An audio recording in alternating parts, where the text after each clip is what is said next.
بسم الله والصلاة والسلام على سيدنا محمد. ازيكم حبايبي؟ عاملين ايه؟ يا رب تكونوا بخير. معكم بقى من قناة اكلات ويوميات يا صباح الجمال وصباح الاكل الحلو بقى. كل سنة وانتم طيبين بمناسبة عيد الاضحى كده، يا رب كده ينعاد علينا بالخير واليمن والبركات. حبيت ابدأ معاكم يعني الروتين بتاع النهاردة بالغدا بتاعنا المتين. هنعمل فتة وكوارع ورقاق باللحمة المفرومة وحاجات كده ما شاء الله اللهم بارك. كانت عمة الولاد جايين بقى يعيدوا علينا وكده، فقلنا ايه نعمل غدوة حلوة كده كلنا نتغدى سوا. المهم بقى يا بنات، قلت ايه هاخد الكوارع كده غلوة. انا كنت منضفينها طبعا يعني واحنا بنذبح وكده، وعناها ونقعناها في ميه وملح وليمون ودقيق وكده وعملناها، وبعدين جربتها بالسكينه. وهاخدها غلوة زي ما انتوا شفتوا بقى في اول الفيديو كده. هحط عليها شويه طماطمايه، قرن فلفل، بصلايه، اي توابل عندك، اي حاجه عندك تحطيها. انا متعوده اخدها غلوة وبعدين ارمي الميه بتاعتها وارجع احطها في ميه نظيفه تاني بتوابل تاني. فدي بقى طبعا اخدناها غلبتين كده، قمنا رميت الميه وصفتها وحطيت ميه نظيفه. حط عليها عود قرفه، وكمان الورق الاخضر ده كان زعتر. كانت واحده يعني مديهولي الله يكرمها كده، كان زعتر اخضر. ريحته فظيعه يا بنات، ما شاء الله ريحته قويه جدا. يعني الورقتين دول يقلبوا لك ريحه الشقه كمان وريحه الشرب. ريحه حلوه قوي وريحته جميله جدا. في ناشف وفي اخضر. فالاخضر ده صراحه انا لا، قلت لها بقى طالما في اخضر وهي زرعاه عندها في البيت، قلت لها لا انا لازم ايه اخد تجيبي لي بقى حاجه ازرعها انا رخر.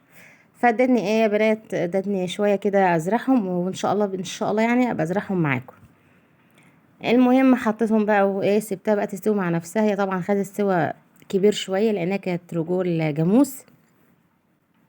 فخدت يعني خلصت الرقاق وخلصت وكا دي كنت بعمل التقليه بتاعه الفته.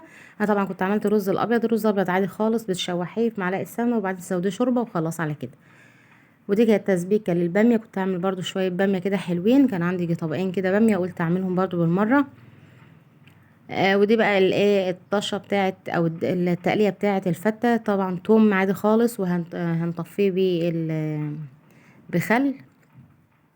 انا صراحه بحب يعني الخل بتاعها يبقى كتير شويه، يعني باين شويه وانت بتاكلي كده يبقى فيه مزازه كده، انا بحبها قوي كده. يعني حوالي كده مثلا كوبايه صغيره، فنجان صغير، على حسب ما انت عايزه. وبعدين هتحطي عليها طماطم وتبهريها بملح وفلفل وكزبره ناشفه كمون. سنه قرفه لو عايزه، مش عايزه خلاص. انا بحب احط القرفه في كل الاكلات.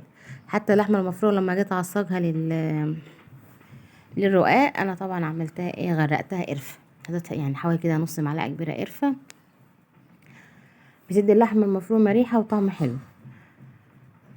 خلاص بقى كده يا بنات، انا هتبل التقليه بتاعه الدقه واسيبها تتسبك مع بعضها كده وخلاص، او تاخد غلوتين. ما بسبكهاش انها تبقى تقيله قوي، انا بحبها خفيفه عشان لو حد عايز يزود صلصه يزود براحته. هسيبها بقى غطيها ونسيبها ايه لغايه ما تاخد غلوتين ثلاثه كده مع بعض، وهنطفي عليها وخلاص. كده يا بنات انا كنت بقى عملت التسبيكه بتاعه الباميه، وهنسقط الباميه فيها، وكمان عملت التقليه بتاعه الفته، وكمان الكوارع بتستوي على النار. وكنت مسويه كام حته فراخ كده عشان في يعني ما عندنا ايه ما بياكلوش الكوارع، فقلت ده جنب ده. خلاص الباميه كانت كبيره شويه فقطعتها. احنا طبعا ديت انا مش شاريها، احنا جايبينها من الغيط بتاعنا، وبس كانت كبرت شويه فقلت مش مشكله. قمنا مقطعينها كده ايه زي ما انتم شايفين على الحجم اللي انت عايزاه، وقمت سقطاها آه في الصلصه بتاعتي. جينا بقى للفته يا بنات. انا طبعا كنت عامله العيش ده قبل العيد. كنا خابزين بقى وعاملين الرقاق والحاجات دي كلها، فحمصت كام رغيف كده في قلب الفرن بتاع البوتاجاز وانا واقفه.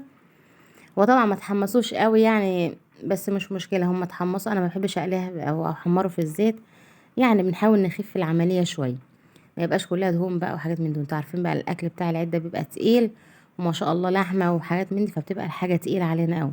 فبحب ايه يعني احاول اقتصد شويه في الزيت وفي الدهون والحاجات دي. فحمصتهم في الفرن على ما عملت التسبيكه والتقليه والحد كلها كانت حمصوا في الفرن.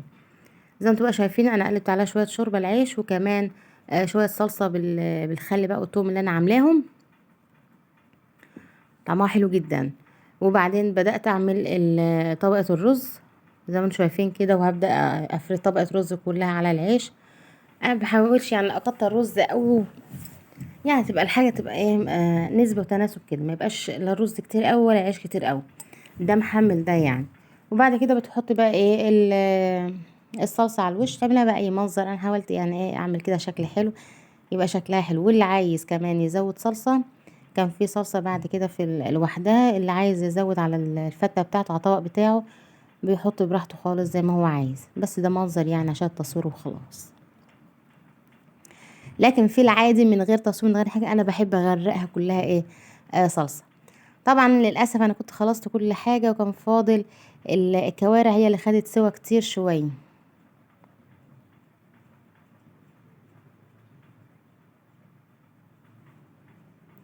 وكده يا بنات، انا زي ما انتم بقى شايفين المنظر، الفته والباميه، ما شاء الله اللهم بارك يا رب. ما تنسوش في لايك ودعوه حلوه من قلبكم. مع السلامه.